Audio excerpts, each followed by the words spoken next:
Have you ever judged someone by the way they looked, by the way they dressed, by how quietly they entered a room? What if the person you mocked, the one you laughed at, the one you thought was nothing, could destroy your world with a single word tonight?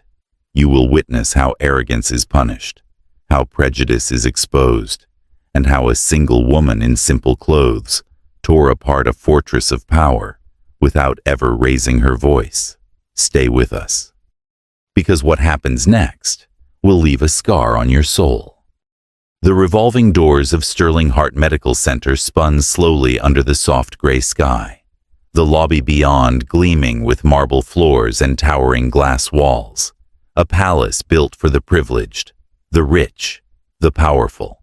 And through those doors walked Tiana Moore, her simple white sundress rippling slightly from the spring breeze, her worn sneakers squeaking softly against the pristine floor, her natural curls pulled back into a neat, low bun. No jewelry except a delicate silver bracelet that looked more sentimental than valuable. Heads turned the moment she entered, a silent ripple of judgment passing through the air like static electricity. The concierge behind the gold-trimmed desk paused mid-sentence, his polished smile faltering into a sneer. A woman clutching a designer purse pulled it closer to her chest, eyes narrowing. A man in a navy suit leaned in to his companion and whispered, "Lost, maybe looking for free samples." Their laughter hidden behind manicured hands, but loud enough to sting. Tiana ignored them, her chin lifted, her eyes calm, the kind of calm that was harder than steel. She approached the front desk, the concierge immediately leaning back as if her presence might somehow stain the imported Italian marble counter. "Can I help you, miss?" he said, the miss dripping with a sour disdain. "I have an appointment." Tiana answered quietly, her voice warm but unwavering. "Cardiology wing." The concierge tapped aggressively at the computer without even asking her name, his mouth curling in visible skepticism. Behind her, another receptionist snickered and muttered under her breath, "Probably just wants free air conditioning." Tiana heard it. Of course she did, but she only smiled faintly, as if she'd heard worse things from far more important people. A security guard at the far end of the lobby shifted his weight, crossing his arms, staring her down with open suspicion. A few moments later, the concierge sighed dramatically. "You must be mistaken. Only private clients use this wing," he said loudly enough for half the lobby to hear. "Perhaps the free clinic is what you're looking for." A low chuckle rolled through the expensive handbags and tailored suits, the faces so smug, so sure of their place in the world, and of hers. Tiana said nothing. She simply pulled a small leather wallet from her bag, removed a slim, elegant card, and slid it across the marble counter, with the same grace one might use to lay down a winning hand. The concierge glanced at it, scoffed, then froze, the color draining from his face as he read the embossed letters. But before he could react, before he could stammer out a different version of himself, a cold voice crackled over the overhead speaker. "Miss Tiana Moore to the executive floor. Please. Miss Moore to the executive floor." The entire lobby went silent. The laughter snuffed out like a candle under glass, all eyes turning now, not in scorn, but confusion, curiosity, dawning fear. Tiana met the concierge's wide eyes with a smile that was not vengeful, not angry, simply inevitable. She tucked the card back into her wallet, hoisted her simple cloth bag onto her shoulder, and with steady steps that echoed far louder than the whispers that once mocked her, she walked toward the private elevators, the doors parting for her like a second chance. And the marble floor she once squeaked across now seemed to gleam in her wake.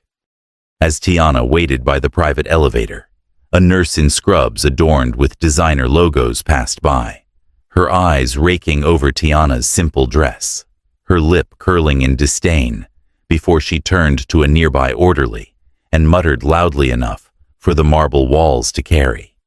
Executive floor. Probably lost the map to the charity wing. A soft snicker followed. Another nurse leaned against the desk, her acrylic nails tapping a mocking rhythm. Maybe she's just here to clean up after the real patients. Tiana said nothing, her posture unmoving, her fingers gently brushing the worn strap of her cloth bag. A man in a three-piece suit, carrying a clipboard marked with the hospital's crest, eyed her and whispered to a colleague, "Unbelievable. Next, they'll be letting anyone in." A group of medical students waiting nearby glanced at Tiana, giggling behind their hands, one pulling out a phone to secretly snap a photo. #rags to nowhere, he joked, the comment slithering through the air. Sharp and cutting. Tiana caught the flash but didn't flinch. Instead, she adjusted the thin bracelet on her wrist, the only piece of jewelry that shimmered under the soft lobby lights. Her silence enraged them, as if her refusal to break, to beg, to apologize, was a personal insult to their curated world of wealth and appearances. The elevator dinged, its golden doors sliding open, and the concierge who had once sneered now practically tripped over himself to wave her inside. "Have a nice day, Miss Moore," he choked out, his voice a brittle apology wrapped in fear. Tiana stepped into the elevator, her head held high, the stairs following her, burning into her back like brands. The doors slid shut on their snickering and their suspicion, sealing her away from their smallness.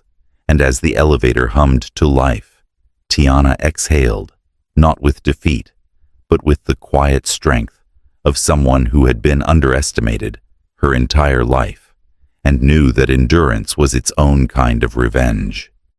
When Tiana reached the executive floor, the contrast was blinding. Polished wood, glass walls, chandeliers that looked like frozen waterfalls. Everywhere, the smell of money and sanitized power. She stepped toward the front desk, where a sharply dressed administrator eyed her like a stain on velvet, his voice coated with sarcasm. "Can I help you, miss?" The pause hung heavy, loaded with disdain. Tiana handed over a slim envelope. The administrator barely glanced at it before laughing under his breath. "Maintenance requests go through the service entrance, sweetheart." A woman in a pristine white coat, adorned with a diamond-studded ID badge, smirked and whispered to a colleague, "Maybe she's here to file a complaint about the cafeteria." Another doctor leaned in, grinning cruelly. Lost patient or lost cause. The receptionist didn't even try to hide her amusement as she flicked her manicured nails against the marble counter. "Security's down the hall, third door on your left," she said, dismissing Tiana with a wave as if swatting a fly. The waiting room, filled with well-dressed families and medical executives, watched like a theater audience, their eyes hungry for humiliation. Tiana's grip tightened on her envelope, but her face remained a serene mask. Someone in the corner, a young intern barely older than a teenager, pulled out his phone, ready to film what he assumed would be a breakdown. Murmurs floated like smoke, probably looking for a payout, or maybe a free surgery. Charity case of the month. Their laughter, brittle and bright, cracked through the air as Tiana stood motionless, absorbing every word, every sneer, every assumption. The head of security, a stocky man with too tight cuffs, appeared with a smirk. "We don't allow soliciting here. Miss, please leave before you make a scene." The receptionist laughed outright, a high, brittle sound that echoed down the hall.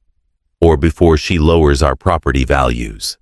The words hung there, heavy and cutting, waiting for Tiana to break, waiting for her to run, to cry, to confirm their bias. But Tiana simply shifted her weight, her face impassive, her silence louder than any protest. The elevator behind her dinged again, but no one turned. No one noticed. Too focused on tearing down the woman they believed was beneath them, not realizing that their world, so polished, so smug, was about to shatter around them in a way they would never forget. As the mocking laughter simmered, a new voice sliced through the noise, calm but commanding. "Is this how you treat all your shareholders?" The crowd turned, confused. The head nurse froze mid-laugh. The receptionist's smile collapsed into a tight grimace. From the elevator stepped a man in an immaculate charcoal suit, his presence radiating authority. Behind him trailed two senior hospital board members, whispering urgently, their faces pale. The man's name was Philip Kane, chairman of the hospital's parent corporation, one of the wealthiest and most feared men in American healthcare. And he wasn't smiling. "Who's in charge here?"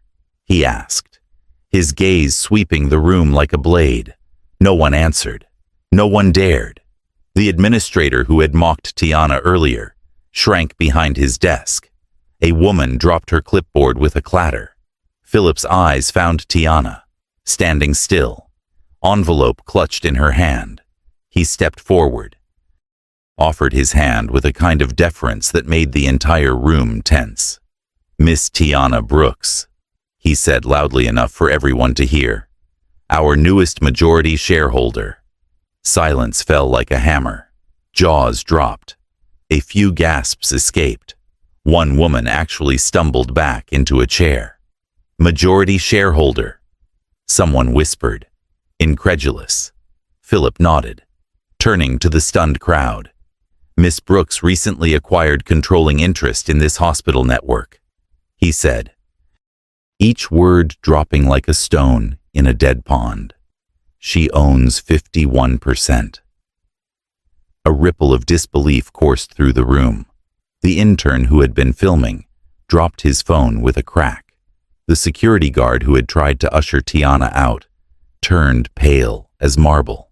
The receptionist clutched her pearl necklace as if it might save her. Tiana finally moved, stepping forward with quiet, measured grace. She placed the envelope on the counter with a soft but decisive sound. Inside were the official documents, the ink barely dry from yesterday's final acquisition. Philip turned to her, respect in his voice. "Would you like to say a few words?" he asked. But Tiana simply shook her head, a small smile ghosting her lips. She didn't need to gloat. She didn't need to scream. Her existence was enough. Her presence, her patience, her dignity were a rebuke stronger than any speech. And the people who had laughed at her, diminished her, dismissed her, now stood exposed. Their cruelty as naked as their ambition.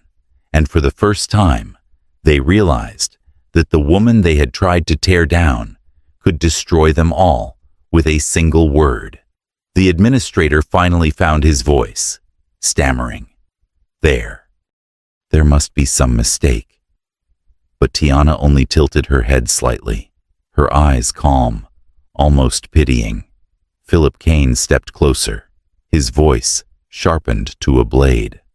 "No mistake," he said coldly. "Miss Brooks isn't just a shareholder." He paused, letting the weight of his next words hang over the room. "She's the founder and silent force behind Brookwell Enterprises." A gasp rippled through the gathering, like a physical wave. Brookwell Enterprises. The conglomerate that had quietly bought up hospital systems, biotech firms, research universities across the nation. A name whispered in boardrooms with reverence and fear. The receptionist's knees buckled and she gripped the counter for balance. Tiana, the woman they had called poor, unworthy, invisible, had been building an empire while they mocked her. While they laughed at her clothes and her shoes, she had been shaping their futures, controlling their destinies without ever needing them to know. Tiana finally spoke, her voice soft, but carrying through the stunned lobby. "I chose to remain unseen," she said, her gaze sweeping across faces frozen in horror, "because I wanted to know how this institution treated people who couldn't flash a Rolex or a designer bag." She paused, her smile bittersweet. "And now I know." Her words didn't rise in anger. They didn't need to. The truth was its own storm. Philip stepped aside as Tiana walked toward the administrator, who shrank back against his desk. "When you thought I was nobody," she said quietly, "you showed me exactly who you were." Her eyes, bright and unblinking, bore into his, stripping away every excuse, every lie he might have offered. "You didn't just fail me," she continued. "You failed everyone you swore an oath to serve." Her voice cracked slightly, not from weakness, but from the terrible gravity of what she was about to unleash. She pulled a second envelope from her simple canvas bag and placed it beside the first. The administrator glanced down and went ashen. Inside were termination orders, not just for him, but for several department heads and managers who had allowed the culture of arrogance and cruelty to fester, a culture that had almost destroyed the soul of a place meant to heal. "Effective immediately," Tiana said, her voice final as a judge's gavel. Philip nodded once, crisp and absolute. "Security will escort those listed out of the building," he said, already signaling the guards. And just like that, the downfall began, not with rage, not with violence, but with quiet, merciless certainty. Tiana turned away without another word, her figure retreating toward the elevators, and no one dared call after her. No one dared meet her gaze, because in her silence, they saw themselves reflected, and they flinched at what stared back. The security team, crisp in navy uniforms with gold insignias gleaming under the harsh fluorescent lights, moved swiftly, no hesitation, no confusion, their orders clear. The administrator tried to protest, his voice rising in a pitiful whine. "There must be some mistake. I have seniority. I have..." But the guards flanked him, firm hands on his arms. His words choked into silence. Heads turned as other names were called out. Department heads who had chuckled while Tiana was mocked. Supervisors who had looked away as cruelty bred like mold in dark corners. Nurses who had sneered rather than serve. Each name falling like a hammer blow. Some wept, some raged, a few begged, but none were spared. Not this time, not under her gaze. Phones recorded everything, and within minutes, the footage blazed across the internet. Hospital staff fired in public over racism allegations. Headlines screamed. The hospital's carefully polished image shattered like cheap glass. Sponsors withdrew. Lawsuits flooded in, and protests erupted outside the gates within hours. Tiana stood apart, watching it unfold, not with triumph, but with sorrow, because she had not come for vengeance. She had come for truth.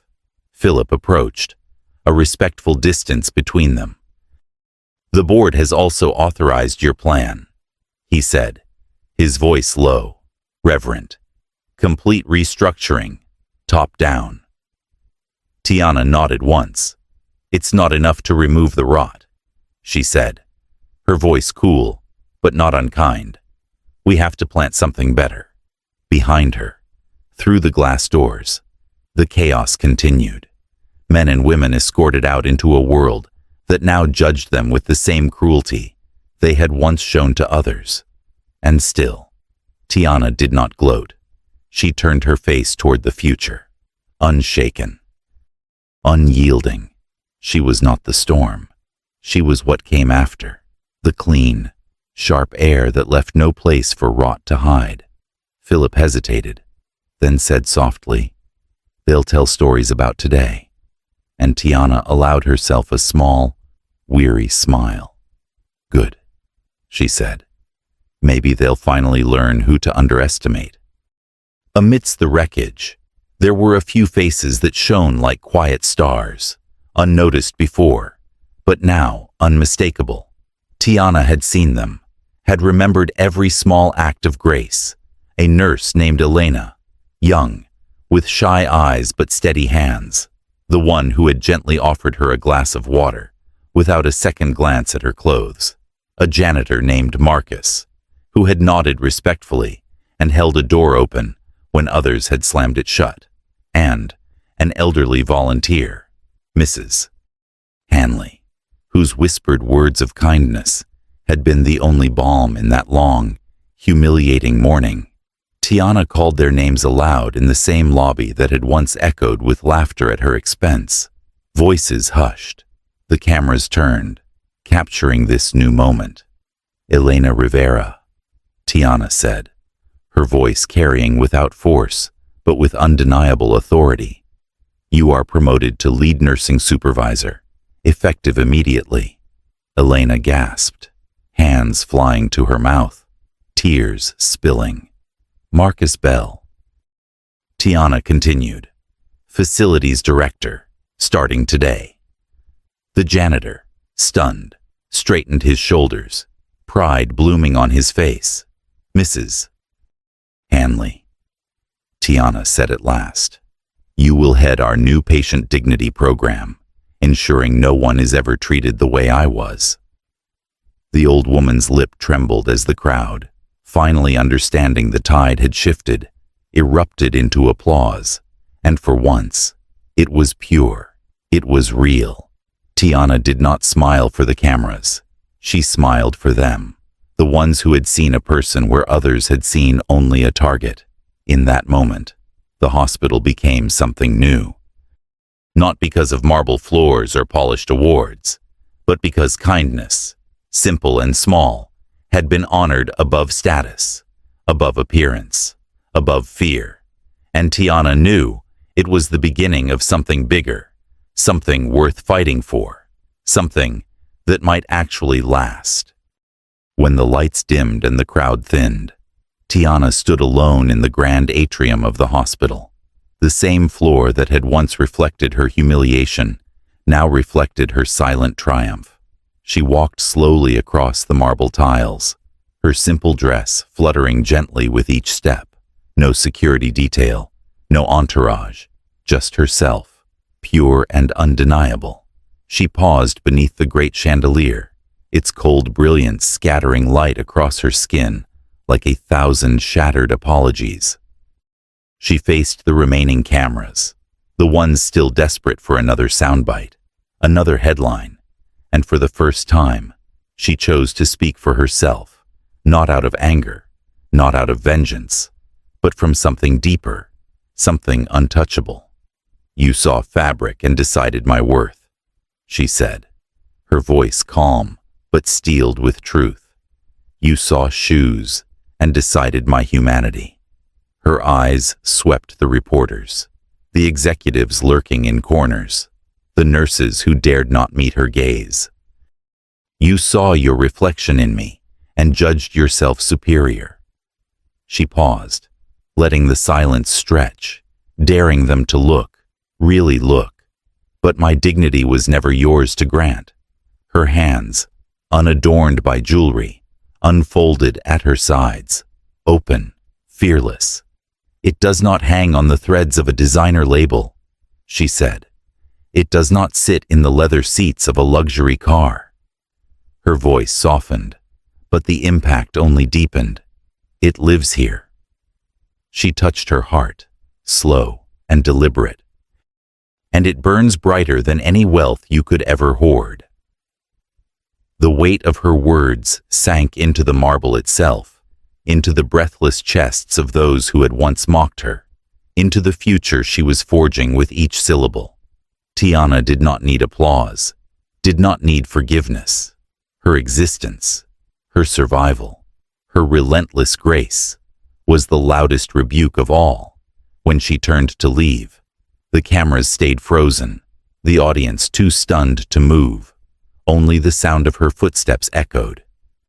steady and unbroken, down the hallways that once tried to swallow her, and the world, watching, began to understand. This was no woman to be pitied, no story to be sensationalized. This was a reckoning dressed in humility, a storm that wore no crown, yet needed none, because the true royalty walked barefoot through fire and came out crowned by their own light. The morning after the storm, the city stirred beneath a softer light. The towering hospital that had once mirrored cruelty now seemed smaller, humbled, as if the building itself had exhaled in shame. Tiana returned, not in a limousine, not surrounded by flashing lights, but on foot, her canvas shoes tapping gently on the sidewalk, her dress plain, her hair loose against the breeze. She stepped through the glass doors, and for the first time, no one dared to block her path. Whispers still chased her, but they were different now, reverent, ashamed, hungry for redemption. The lobby she crossed now had a different gravity, as if every polished tile remembered her silence, her grace, her fire. The executive who once dismissed her stood quietly by the reception, his badge removed, his head bowed in apology. Tiana did not pause for him. Forgiveness was not hers to hand out like coins to the guilty. It was theirs to earn, brick by brick, act by act. She passed the nurse's station, where a small girl, no older than 7, sat clutching a bouquet of daisies. The child's mother whispered, nudging her forward, and the little girl ran to Tiana, her hands shaking, offering the flowers without words. Tiana knelt, accepting them with a smile so gentle it melted even the coldest heart. Sunlight spilled through the lobby windows, catching the worn edges of her dress and transforming them into a tapestry of gold. She rose, daisies in hand, and made her way to the rooftop, the place where the city stretched endless and forgiving. Standing there, she watched the horizon shift from gray to brilliant blue. She inhaled deeply, the scent of fresh coffee, distant rain, and something sweeter, hope. Below her, policy changes rippled through the institution, bias training made mandatory, executive resignations submitted quietly, donation funds redirected to minority scholarships and healthcare initiatives. But none of it was staged for cameras. None of it came with hashtags or viral campaigns. It was a quieter kind of revolution, stitched together from the broken pride of those who had learned too late. Tiana closed her eyes, letting the breeze wrap around her, no longer needing to fight to exist, no longer shrinking to fit their shallow reflections. Here she stood, untouched by their past cruelty, crowned not by their approval, but by her own unbreakable spirit. The city buzzed far below, but on this rooftop, there was only the sound of her heart, steady, defiant, and beautifully free. Standing alone on the rooftop, the daisies still clutched in her hand, Tiana turned to face the rising sun, her silhouette etched against the gold and crimson sky. Below her, a city moved on, as it always had, but it moved differently now, touched by a ripple they could neither name nor ignore. She inhaled slowly, feeling the weight of everything, the insults, the cruelty, the revelation, and the quiet redemption, not as a burden, but as proof that dignity needed no audience, that worth could never be measured by wealth, by skin color, or by the sheen of designer fabric. She spoke not to the cameras that still lingered beyond the rooftop edge, but to the air itself, to every soul who had ever been made to feel small. "You are not your paycheck," she said, her voice low but clear. "You are not your shoes, or your dress, or the neighborhood you were born in." She lifted the daisies high, the petals catching the light like tiny stars. "Your worth is not decided by the gatekeepers of glass towers or ivory halls." Her voice rose, soft but undeniable. It is decided here. She pressed her hand against her heart, and no one, no matter how loud they sneer, no matter how high they build their walls, can ever take that from you. Silence fell over the city, as if the world itself leaned in to listen. A single tear slid down her cheek, not of sadness, but of an aching, fierce kind of hope. She smiled then. A smile untouched by wealth or fame, a smile born from surviving, from standing when the world wished her broken. Behind her, a new banner was quietly unfurled over the hospital's main entrance. Simple white cloth, simple black letters, humanity before status. Tiana turned away from the skyline, her journey not ending but simply changing course, not toward more power or more applause, but toward a future she would help build, one patient breath, one defiant kindness at a time. As she disappeared into the morning light, the final truth hung in the air, heavy and undeniable. Not everyone would understand it, not everyone would change, but the world, once unmoved, had shifted, even if only by an inch, because of her, because of one woman who refused to believe she was less. The screen faded to black, but the echo of her footsteps remained, a heartbeat beneath the silence, a warning and a promise. Never underestimate the quiet ones. They are the ones who change the world. And now you know, appearances are the most fragile illusions, the ones we trust the most and betray ourselves by. While the proud laughed, while the cruel pointed fingers, the true storm was silent, wearing nothing but quiet dignity. Tonight was not just her victory. It was a warning to every place, every room, every heart that still dares to judge worth by skin or status. The world cracked open just a little, and from that crack, the truth blazed through. Remember her face, remember her silence, because next time, it might be you, standing at the mercy of someone you thought was invisible.